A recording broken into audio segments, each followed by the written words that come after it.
صرف 2 سال حکومت کرنے کے بعد پہلے خلیفہ حضرت ابو بکر رضی اللہ تعالیٰ عنہ اس دنیا سے چلے گئے، لیکن وفات سے پہلے ہی انہوں نے سب کو کلیئرلی بتا دیا تھا کہ ان کے بعد مسلمانوں کا دوسرا خلیفہ کون ہوگا؟ عمر بن خطاب۔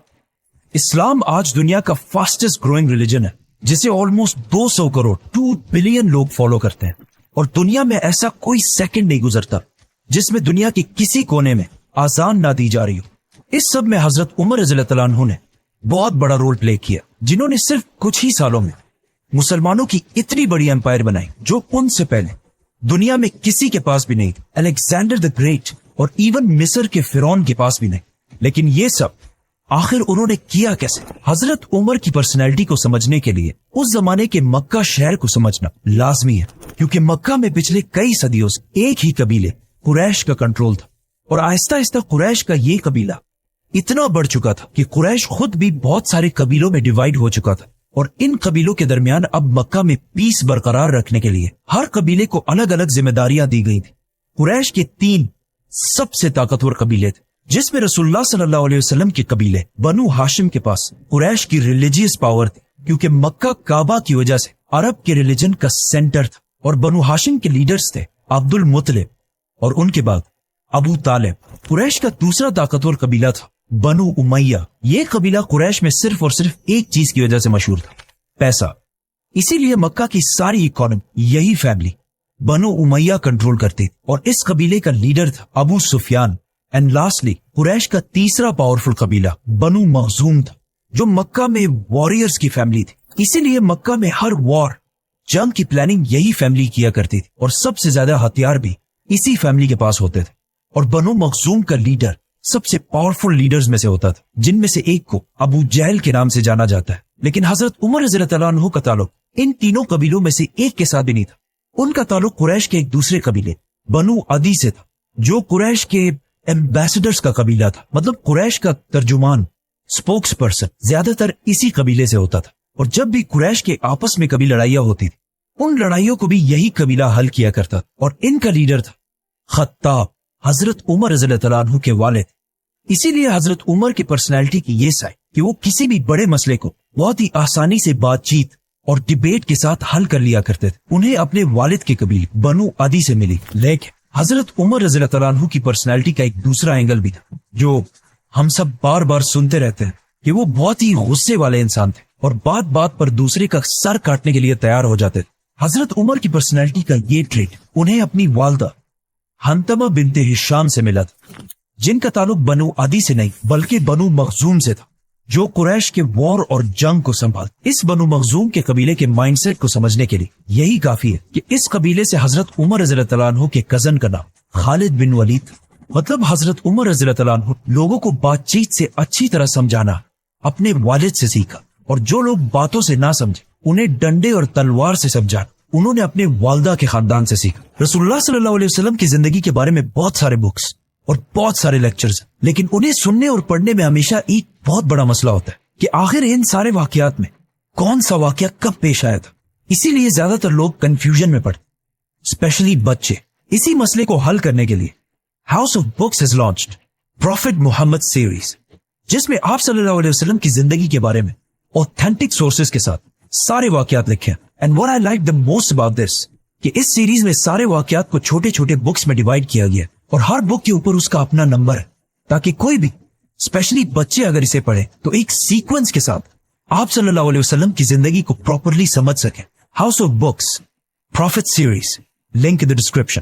دنیا کے سب سے بڑے بادشاہ خلیفہ بننے کے بعد ایک دن حضرت عمر مکہ کے اس علاقے سے گزرے جہاں وہ بچپن میں اونٹ چرایا کرتے تھے، اور فرمایا کہ اللہ کی کیا شان ہے کہ میری زندگی میں ایک وقت ایسا تھا کہ میں یہاں اونٹ چرایا کرتا تھا، اور صرف تھوڑی سی غلطی پر بھی میرا باپ مجھے بہت مارا کرتا تھا، اور آج ایسا دن ہے کہ میرے اور اللہ کے درمیان دنیا میں کوئی بھی نہیں۔ مطلب اس وقت حضرت عمر رضی اللہ تعالیٰ عنہ دنیا کی سب سے بڑی امپائر کے لیڈر اور دنیا کے سب سے طاقتور انسان بن چکے تھے۔ ان سے پاورفل کوئی بھی نہیں تھا سوائے اللہ کے۔ حضرت عمر رضی اللہ تعالیٰ عنہ مکہ میں آپ صلی اللہ علیہ وسلم سے 12 سال بعد پیدا ہوئے، اور جوانی میں بہت ٹال اور مسکولر ہونے کی وجہ سے बहुत जल्द ही मक्का के सबसे ताकतवर रेसलर बन गए। मतलब कहा जाता है कि जब वो किसी ग्रुप में चल रहे होते थे तो ऐसा लगता था कि बाकी सारे जमीन पर चल रहे हैं और वो ऊंट पर बैठे हुए। मतलब आज के जमाने में अगर देखा जाए तो ऑलमोस्ट 6 फुट 6 इंच या 6 फुट 7 इंच की हाइट। फॉर एग्जाम्पल ये है नरेंद्र मोदी, एवरेज हाइट, और इनके पास खड़े ये हैं कतर के अमीर तमीम बिन हमाद। हजरत उमर और बाकी एवरेज लोगों में भी इतना ही हाइट डिफरेंस होता होगा या फिर इससे भी ज्यादा। इस सब के बाद आहिस्ता आहिस्ता हजरत उमर रज़ियल्लाहु अन्हु अपने कबीले बनु अदी की लीडरशिप संभालने लगे और मक्का के बड़े बड़े सरदारों के साथ मीटिंग्स में बैठने लगे और कुछ ही अरसे में कुरैश के सबसे टैलेंटेड एम्बेसडर बन गए। और इसके साथ ही उन्होंने अपना इंपोर्ट एक्सपोर्ट का बिजनेस भी स्टार्ट किया, जिसमें वो मक्का, यमन, सीरिया के बीच हर वक्त ट्रेवल करते रहते थे। और जब फाइनली हजरत उमर रज़ियल्लाहु अन्हु की एज 27 हुई तो मक्का में रसूलुल्लाह सल्लल्लाहु अलैहि वसल्लम ने नबूवत का ऐलान कर दिया और इस्लाम की दावत देना शुरू कर दी। लेकिन हजरत उमर रज़ियल्लाहु अन्हु ने कुरैश का एम्बेसडर और स्पोक्स पर्सन होने की वजह से इस्लाम की पहले सख्त मुखालफत और मुसलमानों के खिलाफ अपने मामू अबू जहल के साथ खड़े हो गए। इस्लाम से पहले हजरत उमर रज़ियल्लाहु अन्हु की रेपुटेशन कोई इतनी अच्छी नहीं थी, क्योंकि वो बहुत सारे एंटी इस्लामिक एक्टिविटीज में इन्वॉल्व रहते थे, मतलब शराब और जुआ वगैरह, और इस्लाम से इतनी नफरत करते थे कि अपने एक गुलाम को सिर्फ मुसलमान होने की वजह से एक दिन उन्होंने इतना मारा कि खुद उसे मार मार कर थक गए। लेकिन जैसे जैसे वक्त गुजरता गया आहिस्ता आहिस्ता हजरत उमर रज़ियल्लाहु अन्हु की पोजीशन मुसलमानों के बारे में थोड़ी बदलने लगी। इसीलिए एक दिन जब वो मक्का में गुलाम के पास से गुजरे जिसे उसके मालिक अबू जहल ने मुसलमान होने की वजह से मार मार कर ऑलमोस्ट बेहोश कर दिया था, जब हजरत उमर ने देखा कि किसी और ने उसकी मदद नहीं की तो खुद जाकर उसे हाथ दिया और उसे उठाया, जिस पर उस गुलाम ने हजरत उमर से कहा कि वल्लाह आप उन दोनों में से बेहतर है, जिसकी हजरत उमर रज़ियल्लाहु अन्हु को समझ नहीं आई। इस गुलाम ने उस दुआ की तरफ इशारा किया था जो आप सल्लल्लाहु अलैहि वसल्लम ने अल्लाह से की थी कि या अल्लाह, मक्का के इन 2 उमरैन में से एक को इस्लाम की तरफ ला। एक उमर बिन खत्ताब और दूसरा आम्र बिन हिशाम।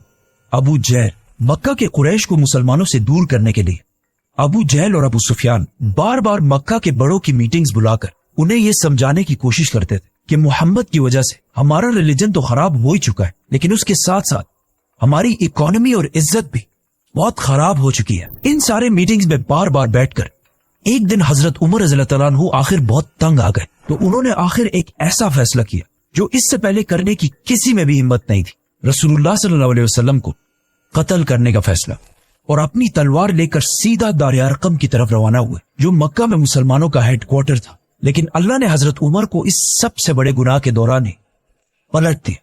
वो ऐसे कि जब हजरत उमर रज़ियल्लाहु अन्हु दार अरकम की तरफ जा रहे थे तो रास्ते में उन्हें अपना बेस्ट फ्रेंड मिला, जो इससे कुछ अरसा पहले सीक्रेटली मुसलमान हो चुका था, लेकिन उसने हजरत उमर रज़ियल्लाहु अन्हु को नहीं बताया। उसने हजरत उमर रज़ियल्लाहु अन्हु को रोका और कहा, उमर कहां जा रहे हो? जब हजरत उमर ने उसे बताया तो वो आदमी बिल्कुल डर गया। उसने कहा, रसूलुल्लाह सल्लल्लाहु अलैहि वसल्लम के पास जाने से पहले अपने घर की तो खबर लो, जिस पर हजरत उमर रज़ियल्लाहु अन्हु समझ गए और सीधा अपनी बहन के घर की तरफ रवाना हुआ। उमर रज़ियल्लाहु अन्हु की बहन पहले ही अपने हस्बैंड सईद बिन जैद की वजह से मुसलमान हो चुकी थी। सईद बिन जैद हजरत उमर के बहनोई होने के साथ साथ उनके चचा के बेटे भी थे, और उनके चचा जैद रसूलुल्लाह सल्लल्लाहु अलैहि वसल्लम की नबूवत से पहले ही मक्का के रिलीजन को छोड़ चुके थे और हमेशा मक्का के रिलीजन के खिलाफ बोलते रहते थे। वो कहते थे कि जब हम सबको पता है कि इब्राहिम अलैहिस्सलाम एक खुदा की इबादत करते थे और उनके दूसरे बेटे इसहाक की औलाद बनी इसराइल भी एक ही खुदा की इबादत करते हैं, तो फिर हमने इस्माइल की औलाद में इतने सारे खुदा कहां से लाए? इसीलिए जब हजरत उमर रज़ियल्लाहु अन्हु के चचा की फैमिली को रसूलुल्लाह सल्लल्लाहु अलैहि वसल्लम के इस्लाम का पता चला तो उन्होंने बहुत तेजी से इस्लाम कबूल कर लिया। हजरत उमर सीधा अंदर गए और जाकर सईद बिन जैद को मारने लगे। उनकी बहन फातिमा ने उन्हें बचाने की कोशिश भी की, लेकिन हजरत उमर ने गुस्से में उन्हें भी मार दिया, जिससे उनका खून बहने लगा। तो हजरत उमर ने जब अपनी बहन का खून देखा तो उनको आखिर तरस आया और कहा, मुझे कुरान दिखाओ कि आखिर इसमें लिखा क्या है। और फिर कुरान पढ़ने के बाद फाइनली वो मुसलमान हो गए। ये सारी स्टोरीज हाउस ऑफ बुक्स की प्रॉफिट मोहम्मद सीरीज में डिटेल से मेंशन है। इस्लाम कबूल करने के बाद वो दोबारा दारे अरकम की तरफ रवाना हुए, लेकिन वहां अब तक किसी को भी पता नहीं था कि हजरत उमर इस्लाम कबूल कर चुके। तो जब उन्होंने हजरत उमर को बाहर तलवार लेकर खड़ा हुआ देखा तो कुछ मुसलमान तो बिल्कुल डर गए, लेकिन हजरत हमजा रज़ियल्लाहु अन्हु ने कहा, जो इससे कुछ ही अरसा पहले मुसलमान हुए थे। उन्होंने कहा कि उमर को आने दो, अगर उसकी नीयत साफ है तो ठीक है, लेकिन अगर उसकी नीयत सही नहीं है तो मैं उसी की तलवार से उसकी गर्दन उड़ा दूंगा। हजरत उमर अंदर आए तो आप सल्लल्लाहु अलैहि वसल्लम ने उनसे पूछा कि उमर, क्या अब भी वक्त नहीं है कि तुम सच को समझ सको? जिस पर हजरत उमर ने आप सल्लल्लाहु अलैहि वसल्लम और बाकी सारे मुसलमानों के सामने इस्लाम कबूल कर लिया, जिस पर वहां मौजूद सारे मुसलमान जोर जोर से अल्लाह अकबर के नारे लगाने लगे। अकॉर्डिंग टू मैनी सोर्सेस ये नबूवत का 6वां साल था और हजरत उमर की एज 32 या 33 साल थी। और अब हजरत उमर रज़ियल्लाहु अन्हु के साथ मक्का में मुसलमानों की तादाद 50 हो चुकी थी, जिनमें से 40 मर्द और सिर्फ 10 औरतें थी। हजरत उमर रज़ियल्लाहु अन्हु के इस्लाम कबूल करने के बाद मुसलमानों के हालात बिल्कुल बदल गए, क्योंकि इससे पहले जिसने भी इस्लाम कबूल किया था वो ज्यादातर बहुत कमजोर लोग, इसीलिए हमेशा छुप कर इस्लाम कबूल करते थे। लेकिन हजरत उमर इस्लाम कबूल करने के बाद सीधा अपने मामू अबू जहल के घर गए और उन्हें बताया कि मैं इस्लाम कबूल कर चुका हूँ, जिस पर अबू जहल ने कहा कि ये हो ही नहीं सकता कि तुम्हारे जैसा आदमी इस्लाम कबूल कर ले, क्योंकि हजरत उमर की पिछली सारी लाइफ इस्लाम के बहुत ही ऑपोजिट थी। जिसके बाद हजरत उमर सीधा जमील बिन मामूर के पास गए और उन्हें भी अपने मुसलमान होने के बारे में बताया, क्योंकि जमील मक्का का लाउड स्पीकर था और ये ऐसा आदमी था कि इसके पेट में ज्यादा देर तक कोई बात नहीं रहती। तो जब उसे इतनी बड़ी न्यूज का पता चला तो वो सीधा भागा और मक्का की गलियों में ऐलान करने लगा कि उमर ने हमारे दीन को छोड़ दिया। हजरत उमर से पहले मुसलमान मक्का में छुप छुप कर नमाज पढ़ा करते थे, लेकिन हजरत उमर के बाद अब सारे मुसलमान सबके सामने खुलकर नमाज पढ़ने लगे और इवन काबा के अंदर जाकर भी नमाज अदा करने लगे। इस सब के बाद हजरत उमर रज़ियल्लाहु अन्हु ने अपनी सारी जिंदगी आप सल्लल्लाहु अलैहि वसल्लम और इस्लाम के लिए वक्फ कर दी और कुछ अरसे बाद मुसलमानों के साथ मक्का में अपने खानदान और सारी ताकत छोड़कर मदीना की तरफ हिजरत कर गए। मदीना आने के बाद आप सल्लल्लाहु अलैहि वसल्लम ने मक्का के मुहाजिरीन को, जिनके पास ना कोई घर ना कारोबार कुछ भी नहीं था, उनको एक एक अंसार के घर में सेटल किया। हजरत उमर भी एक अंसारी के साथ सेटल हुए और इन दोनों ने अपने टाइम को ऐसे डिवाइड किया कि एक दिन वो साहबी आप सल्लल्लाहु अलैहि वसल्लम की खिदमत में हाजिर होते और हजरत उमर उनका बिजनेस संभालते, और फिर दूसरे दिन हजरत उमर आप सल्लल्लाहु अलैहि वसल्लम के पास जाते और वो सहाबी बिजनेस को चलाते। हिजरत के सिर्फ 2 साल बाद जंगी बदर में हजरत उमर हजरत हमजा की लीडरशिप में जंग में शामिल रहे। जंग जीतने के बाद हजरत उमर की राय ये थी कि हमें कैदी नहीं रखने चाहिए, लेकिन आप सल्लल्लाहु अलैहि वसल्लम और अबू बकर की राय इसके ऑपोजिट थी। जिसके बाद कुरान की एक आयत नाजिल हुई जिसमें क्लियरली हजरत उमर की राय को प्रेफर किया गया। इस डिसीजन और बाकी कुछ डिसीजंस की वजह से हजरत उमर का नाम अल फारूक रखा गया, विच मीन्स हक को पहचानने वाला, सच का साथ देने वाला। बदर के 1 साल बाद ओहद की जंग और उसके बाद खंदक की जंग में भी हजरत उमर मुसलमानों की फौज में रहे और उसके बाद सुलह हुदैबिया के मौके पर आप सल्लल्लाहु अलैहि वसल्लम ने हजरत उमर को मक्का वालों से डील करने को कहा, लेकिन हजरत उमर ने यह मशवरा दिया कि आप मेरे बजाय हजरत उस्मान को डील करने के लिए भेजे, क्योंकि अब हजरत उमर रज़ियल्लाहु अन्हु के मामू अबू जहल मर चुके और उनके बाद मक्का का नया पावरफुल सरदार अबू सुफियान, जो हजरत उस्मान की कबीले वाला था, जिसे हम इस वीडियो में पूरा एक्सप्लेन कर चुके। जिसके बाद मक्का वालों ने मुसलमानों के सामने एक ऐसी डील रखी जिसे देखकर लग रहा था कि मुसलमान इसे साइन करके बहुत बड़ी गलती करेंगे, लेकिन आप सल्लल्लाहु अलैहि वसल्लम ने सहाबा की राय को छोड़कर इस डील पर मोहर लगा ली, जिस पर कुछ सहाबा बहुत ही कंफ्यूज और नाराज हुए, जिनमें से एक हजरत उमर रज़ियल्लाहु अन्हु भी थे। वो सीधा आप सल्लल्लाहु अलैहि वसल्लम के पास गए और उनसे पूछा कि क्या आप सच्चे नबी नहीं है? तो आप सल्लल्लाहु अलैहि वसल्लम ने कहा बिल्कुल। तो हजरत उमर ने कहा कि क्या हमारे दुश्मन काफिर नहीं है? तो आप सल्लल्लाहु अलैहि वसल्लम ने कहा बिल्कुल।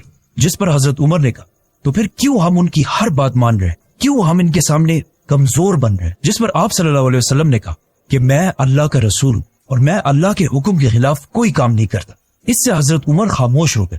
जिसके बाद आइंदा आने वाले कुछ सालों में जब उन्होंने देखा कि बहुत सारे लोग सुलह हुदैबिया की वजह से इस्लाम की तरफ आने लगे, तो उन्हें आप सल्लल्लाहु अलैहि वसल्लम के फैसले की समझ आई और फिर हमेशा अपने इन बातों की वजह से अल्लाह से माफी मांगते रहे।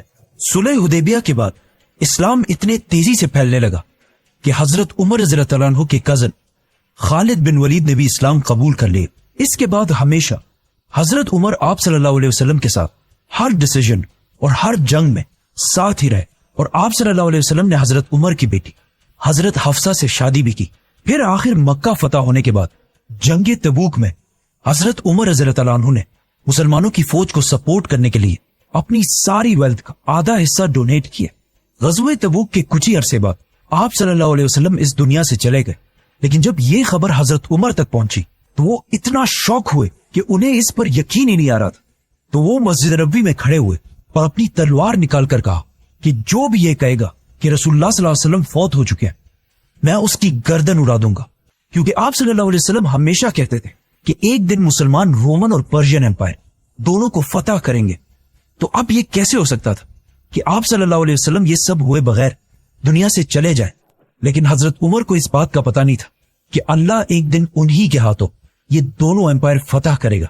जब मस्जिद नबवी के अंदर सारे गम और कंफ्यूजन में थे तो हजरत अबू बकर रज़ियल्लाहु तआला अन्हु मिंबर पर चढ़े और समझाया कि हमारा मिशन आप सल्लल्लाहु अलैहि वसल्लम की वफात के बाद खत्म नहीं हुआ, बल्कि अब असली मिशन शुरू हुआ है। आप सल्लल्लाहु अलैहि वसल्लम की वफात के वक्त मदीना के कुछ लोग आप सल्लल्लाहु अलैहि वसल्लम के बाद अपना नया बादशाह चूज करने लगे। तो अचानक हजरत उमर और अबू बकर वहां पहुंचे। उसके बाद जो हुआ हम इस वीडियो में पूरा एक्सप्लेन कर चुके हैं। इन शॉर्ट हजरत उमर रज़ियल्लाहु तआला अन्हु ने जब देखा कि वहां हालात आहिस्ता आहिस्ता बिगड़ रहे हैं, तो उन्होंने हालात को कंट्रोल करने के लिए सबसे पहले हजरत अबू बकर के हाथ पर बैत कर ली, जिसके बाद आहिस्ता आहिस्ता बाकी सारों ने भी आकर हजरत उमर के हाथ पर बैत कर ली। और इस तरह हजरत अबू बकर उमर रज़ियल्लाहु तआला अन्हु की वजह से मुसलमानों के पहले खलीफा बने। अबू बकर रज़ियल्लाहु तआला अन्हु के खलीफा बनने के बाद हजरत उमर रज़ियल्लाहु तआला अन्हु मुसलमानों के इस एम्पायर सेकंड इन कमांड थे। मतलब अगर हजरत अबू बकर बादशाह थे तो हजरत उमर उनके वजीर आजम थे, और उन दोनों ने बाकी सहाबा के साथ मिलकर पूरे अरब को दोबारा यूनाइट करने की कोशिश की। आखिर जंग यमामा के बाद अरब तो दोबारा यूनाइट हो गए, लेकिन इस जंग में बहुत सारे हाफिज कुरान शहीद होने की वजह से ये खतरा था कि कहीं कुरान के बारे में मुसलमान आपस में इख्तिलाफ में ना पड़ जाए। इसीलिए सबसे पहले हजरत उमर के जहन में आइडिया आया कि हमें फौरन कुरान को एक बुक की शक्ल में कंपाइल कर लेना चाहिए। मतलब आज दुनिया के सारे कुरान जो बुक्स की तरह लिखे गए हैं, उन सब का थोड़ा सा क्रेडिट हजरत उमर रज़ियल्लाहु तआला अन्हु को जाता है। अरब यूनाइट करने के बाद खलीफा अबू बकर रज़ियल्लाहु तआला अन्हु के हुक्म पर मुसलमानों ने सीधा पर्शियन एम्पायर पर हमला कर दिया और उनसे कुछ ही महीनों में यह सारा इलाका फतह कर लिया। और पर्शियन एम्पायर पर हमले के साथ साथ मुसलमानों ने एक ही टाइम पर रोमन एम्पायर पर भी हमला कर दिया। लेकिन पर्शियन एम्पायर की तरह मुसलमानों को रोमन एम्पायर में इतनी कामयाबी नहीं मिल रही थी। खालिद बिन वलीद रोमन एम्पायर में नहीं बल्कि पर्शियन एम्पायर में थे। इसीलिए हजरत अबू बकर रज़ियल्लाहु तआला अन्हु ने खालिद बिन वलीद की तरफ एक लेटर भेजा कि वो सीधा अपनी आधी फौज लेकर रोमन एम्पायर की तरफ जाए। जैसे ही खालिद बिन वलीद वहां पहुंचे, वो बहुत तेजी से रोमन एम्पायर के सारे इलाके को फतह करने लगे और आखिर रोमन एम्पायर की मेन सिटी दमिश्क दमास्कस को हर तरफ से घेर लिया। नाउ मुसलमानों की इस एम्पायर को चलाने में हजरत अबू बकर और हजरत उमर की राय ज्यादातर हमेशा सेम ही होती थी, सिवाय एक मसले के। और ये मसला आगे जाकर बहुत ही कंट्रोवर्शियल मसला बना, और वो मसला ये था कि खालिद बिन वलीद को कैसे हैंडल किया जाए। क्योंकि खालिद बिन वलीद अब तक सारे फैसले खुद ही किया करते थे और सब कुछ करने के बाद ही मदीना की तरफ लेटर भेजते थे। लेकिन हजरत उमर को अपने कजन खालिद बिन वलीद की ये आदत बिल्कुल भी अच्छी नहीं लगती थी। इसीलिए जब हजरत उमर खलीफा बने, उन्होंने कुछ ही अरसे बाद मुसलमानों के इस सबसे बड़े जनरल को अपने ओहदे से हटा दिया, जिस पर खालिद बिन वलीद उनसे बहुत नाराज हुए थे। इस कंट्रोवर्शियल मसले को फिर हम नेक्स्ट वीडियो में एक्सप्लेन करेंगे, तो सब्सक्राइब। जैसे ही मुसलमानों की फौज यहां तक पहुंची तो मदीना में मुसलमानों के खलीफा अबू बकर रज़ियल्लाहु तआला अन्हु की तबीयत बिल्कुल खराब हो गई, जिसे देखकर उन्हें पता चल गया कि ये अब उनके दुनिया में आखिरी दिन। इसीलिए उन्होंने सारे बड़े सहाबा को बुलाया और उन्हें कहा कि अब मैं और तुम्हारा खलीफा नहीं रहा, तुम आपस में मशवरा करके जिसे भी चाहो अपना नया खलीफा सेलेक्ट कर दो। जिस पर सहाबा ने थोड़ा सोचा और वापस हजरत अबू बकर से कहा कि ये काम हम आपके हवाले करते हैं, कि आप जिसको भी सही समझे अपने बात उसी को मुसलमानों का खलीफा बना दे। तो हजरत अबू बकर रज़ियल्लाहु तआला अन्हु ने बड़े बड़े सहाबा में से एक एक को बुलाया और उनसे पूछा कि उमर के बारे में तुम्हारी क्या राय है। जिस पर एक सहाबी ने कहा कि यस, हजरत उमर बहुत अच्छे हैं, लेकिन उनकी पर्सनैलिटी बहुत ही सख्त है। तो हजरत अबू बकर ने हजरत उमर को डिफेंड करने के लिए कहा कि उमर सिर्फ इसलिए सख्त बनता है क्योंकि वो मुझे हमेशा सॉफ्ट देखता है, लेकिन जब वो खुद खलीफा बनेगा तो उसकी पर्सनैलिटी बिल्कुल बदल जाएगी। इन सारे सहाबा से पूछने के बाद हजरत अबू बकर रज़ियल्लाहु तआला अन्हु ने सख्त बीमारी में हजरत उस्मान को अपने पास बुलाया और उन्हें कहा कि लिखो कि मैं खलीफा अबू बकर अपने बाद मुसलमानों का नया खलीफा। ये कहते ही अचानक उनकी तबीयत खराब हो गई और वो बेहोश हो गए। तो हजरत उस्मान रज़ियल्लाहु तआला अन्हु ने इससे आगे खुद ही लिखा कि अपने बाद नया खलीफा उमर को नामजद करता हूं। थोड़ी देर बाद जब उन्हें होश आया तो उन्होंने कहा कि बिल्कुल ठीक किया, और सारे बड़े सहाबा को बुलाकर कहा कि क्या तुम सबको वो कबूल होगा जिसे मैं खलीफा बनाऊंगा। तो वहां सब ने कहा कि यस, जिस पर हजरत अबू बकर रज़ियल्लाहु तआला अन्हु ने कहा कि मैं ना अपने बाद अपने बेटे को खलीफा बनाकर जा रहा हूं और ना अपने खानदान में से किसी फर्द, बल्कि मैं उसे खलीफा बना रहा हूं जिसे मैं सबसे बेहतर समझता हूं, और वो है Umar bin Khattab. Modern democracies के अलावा अगर दुनिया की सारी हिस्ट्री देखी जाए तो ऐसा बहुत कम ही हुआ है कि किसी बादशाह के मरने के बाद उसका बेटा या उसके खानदान में से कोई बादशाह ना बना। ना जिस तरह हजरत उमर के इस्लाम कबूल करने के बाद मुसलमानों के हालात मक्का में बिल्कुल बदल गए थे, उसी तरह अब उनके खलीफा बनने के बाद पूरी दुनिया की तारीख हमेशा के लिए बदलने वाली थी, क्योंकि अगले सिर्फ चंद सालों में हजरत उमर रज़ियल्लाहु तआला अन्हु ने इतनी बड़ी एम्पायर बनाई जो उससे पहले दुनिया में किसी के पास भी नहीं थी। और इस एम्पायर को फतह करने के बाद वहां पर एक ऐसा सिस्टम बनाया कि आज तक 1400 साल बाद भी उन सारे इलाकों पर मुसलमानों की हुकूमत है, सिवाय एक छोटे से इलाके, house of books. Link in the description. Subscribe.